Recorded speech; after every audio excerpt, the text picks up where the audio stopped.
आज का टॉपिक आता है डेट इज बिजनेस एनवायरनमेंट आपका।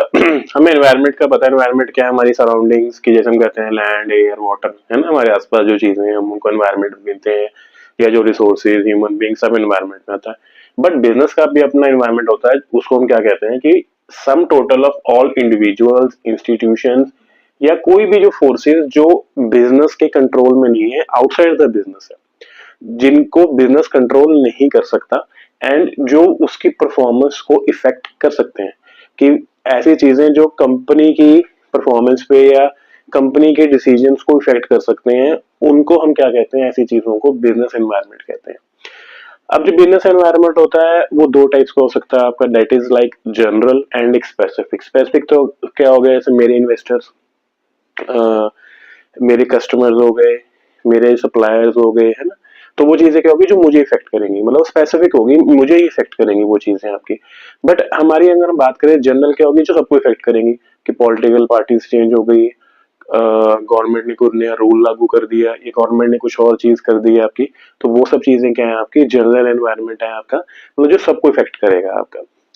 अब हमारी इसमें बात आती है कि जो आपका जो बिजनेस एनवायरनमेंट है वो कैसा होता है, उसका कैसा नेचर है, या उसके फीचर्स क्या हैं, या उसके कैरेक्टरिस्टिक्स क्या हैं। सबसे पहली चीज आती है, it is a total of external forces. Means इनमें हम जो भी चीजें लेते हैं वो कौन सी है आपकी, जो बाहर की है। एनवायरनमेंट हम कौन सा लेंगे, इंटरनल नहीं, बाहर का, कि जो बाहर कंपनी के बाहर जो चीजें हैं जो हमारी कंपनी को अफेक्ट कर सकती हैं, उन फोर्सेस को मिला के क्या बनता है आपका बिजनेस एनवायरनमेंट बनता है। सेकेंडली वो कहते हैं आपके, वही जो मैंने बताया आपको कि फोर्सेस दो टाइप के हो सकते हैं, स्पेसिफिक एंड जनरल।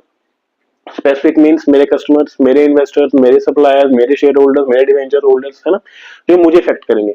जो इन जनरल मींस कि जो पूरे की पूरी इकोनॉमी को इफेक्ट करेंगे आपके, कि लाइक हम कहें कि जैसे डिमोनेटाइजेशन, वो अकेला मेरे लिए तो नहीं हुआ, सबके लिए हुआ आपका। जीएसटी लागू हुआ, पूरी कंट्री के लिए लागू हुआ। तो जो पॉलिटिकल चेंजेस हैं, टेक्नोलॉजिकल चेंजेस हैं, कुछ भी चेंजेस हैं, वो सब चीजें क्या होती हैं, सोशल कुछ चेंजेस आ रहे हैं, लीगल कुछ गवर्नमेंट ने नया लागू कर दिया आपका, तो वो क्या हो गया, जनरल फोर्स हो गया आपका। थर्ड इसमें आपका आता है फीचर नेक्स्ट, की वो बिजनेस एनवायरनमेंट कैसा है, इंटर रिलेटेड होता है। मींस कि जैसे मैं कहूँ कि आज का अगर समय है, तो आज के समय में क्या है कि लोग ज्यादा कहते हैं हम हेल्दी खाएं, तो उस हिसाब से अगर जैसे लोगों की हेल्थ पे इम्पैक्ट रहता है, तो हेल्थ रिगार्डिंग ही अब क्या है, बिजनेस में भी चेंजेस आ गए हैं। वो हम कहते हैं कि जैसे लोग आजकल ऑर्गेनिक फूड्स का इस्तेमाल करने लगे हैं, कि हाँ, कि हम ज्यादा से ज्यादा चीजें ऐसी उगाएं जो विदाउट केमिकल्स या विदाउट पेस्टिसाइड्स हो आपकी। तो बिजनेस एनवायरनमेंट कैसा होता है, इंटर रिलेटेड है, मतलब जैसा जैसा जो चेंज आएगा उसके रिगार्डिंग हमारी चीजों में भी चेंज आता है। नेक्स्ट हो गया तो बिजनेस एनवायरनमेंट कैसा है, डायनामिक है आपका।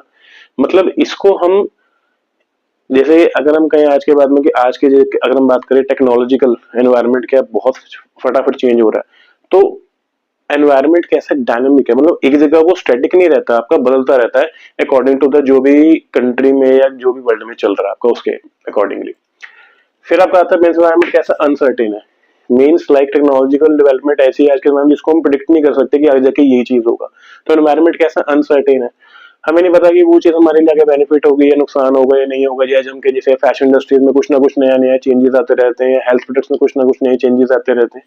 तो बिजनेस का जो एनवायरनमेंट है दैट इज अनसर्टेन, मतलब वो एक जगह हम उसको कैलकुलेट नहीं कर सकते, उसको प्रिडिक्ट करना मुश्किल है। उसी पे अपन एक्सपोर्ट आता है, कॉम्प्लेक्स है, एनवायरनमेंट को समझना मुश्किल है आपका, कि आपकी नई टेक्नोलॉजी क्या होगी या नई चीज क्या आने वाली है, तो उनको प्रिडिक्ट करके अपनी चीजों को लॉन्च करना या उसके अकॉर्डिंगली अडेप्ट करना थोड़ा मुश्किल है, कॉम्प्लेक्स होता है, समझने में इसको समय लगता है। एंड लास्ट इसमें वो कहते हैं कि बिजनेस एनवायरनमेंट कैसा है, रिलेटिविटी। रिलेटिविटी मींस कि भी country to country, area to area depend करता है, कि जैसे जो पॉलिटिकल पार्टीज का जो कंडीशन होगा चेंज होगा, उसका इफेक्ट अमेरिका में आएगा या यूएसए में लगा, सॉरी आपका कनाडा में लगेगा, चाइना में लगेगा, या पाकिस्तान में लगेगा, इंडिया में लगेगा। तो रीजन टू रीजन डिपेंड करता है, एनवायरनमेंट आपका अलग अलग इफेक्ट करता है आपका। तो ये आपके हैं features of business environment. Next अब हमारे आगे आते हैं कि हमारे बिजनेस एनवायरनमेंट का पढ़ा हमने कि क्या फीचर्स है। नेक्स्ट इसमें आपका आता है कि व्हाट इज द इंपॉर्टेंस, कि बिजनेस एनवायरनमेंट हमारे लिए कैसे फायदेमंद है, या हमें क्या क्या चीजें इससे हमें बेनिफिट्स मिलते हैं। सबसे पहला वो कहते हैं कि it enables the firm to identify opportunities and getting the first mover advantage. Means कि अगर मैं बिजनेस एनवायरनमेंट का फायदा उठाऊंगा, कि जैसे मुझे पता लगा, जैसे एग्जांपल देता हूँ आप लोगों को एक, कि जैसे जब सुजुकी इंडिया में लॉन्च होने वाला था, तो उस समय कोई भी, अब गाड़ीज वो लॉन्च करने वाले थे इंडिया में, ठीक है, तो मारुति के साथ उनका टाई अप बन रहा था। तो आपकी जो नैरोलैक कंपनी है, आपकी नैरोलैक कंपनी को पता लगा कि भी हाँ सुजुकी यहाँ लॉन्च हो रहा है, गाड़ियां लाएंगे। अब गाड़ियां लाएंगे तो पेंट की जरूरत तो उनको पड़ेगी, तो उन्होंने फटाफट से अपना अरेंजमेंट किया कि जब वो यहाँ पे आए, उनको अब ये तो है नहीं वो बार बार जापान से सामान मंगाएंगे, बाहर से सामान मंगाएंगे, अपना आउटसोर्स करेंगे आपका। तो उन्होंने क्या किया, नायलॉक वाले ने अपने पास मशीनरी ले आए जिससे मतलब गाड़ी का पेंट भी बना सके। और जब सुजुकी यहाँ लॉन्च हुआ तो उन सारा कॉन्ट्रैक्ट किसको मिला, आपका नायलॉक को मिला आपका। आज भी जो मोस्ट ऑफ द गाड़ी है उनमें जो पेंट्स आता है वो नायलॉक का ही आता है आपका। तो उसे बोलते हैं कि भी अपॉर्चुनिटीज को आइडेंटिफाई करना एंड उसका पहले फायदा उठाना। दूसरा हमारा क्या फायदा होता है, इट आइडेंटिफाई थ्रेट, सिर्फ अपॉर्चुनिटीज नहीं हमारे आने वाले थ्रेट्स के बारे में भी हमें बताता है। जैसे हमें पता लगता है कि यार हमारी, अगर हम मैं टेक्नोलॉजी की बात करूं कि हमारी जो राइवल कंपनी है वो ये चीज लेकर आ रही है, तो उन चीजों को हम संभल के हम भी उसके रिगार्डिंग क्या कर सकते हैं, सावधान हो सकते हैं। और हमें पहले ही वार्निंग सिग्नल मिल जाता है, किसकी हेल्प से, एनवायरमेंट की हेल्प से। तीसरी चीज वही इसी से जुड़ा हुआ आपका, it assist in planning and policy formulation. कि जैसे हमने कहा कि भी कोई भी अगर एनवायरनमेंट में चेंज आ रहा है या कोई ऐसा लॉ या कोई रूल पास होगा तो उसके रिगार्डिंग हम पहले से प्लान कर सकते हैं। प्लान करके अपने उस सिचुएशन में कैसे मुझे रिएक्ट करना है, कैसे काम करना है, उनके लिए हम पॉलिसीज को फॉर्मुलेट कर सकते हैं आपका। चौथा फायदा, कोपिंग विद रैपिड चेंज। इसको हम कह सकते हैं कि हमें वो हमारा जो ऑर्गेनाइजेशन है उसको क्या बनाता है, डायनामिक बनाता है। मीन्स ताकि वो आसानी से किसी भी एनवायरनमेंट में, किसी भी सिचुएशन में हम अपना आराम से फिट हो सके, आपका उसको हैंडल कर सके। And last, help in improving performance. बात वही है, अगर मैं किसी भी थ्रेट्स को या अपॉर्चुनिटीज को पहले अपने में देखे चलूंगा तो मेरे को फायदा होगा, मेरी परफॉर्मेंस सुधरेगी, हमारी कंपनी क्या करेगी, अच्छे से ग्रो करेगी। तो ये आपके हैं आपके इंपॉर्टेंस ऑफ बिजनेस एनवायरनमेंट।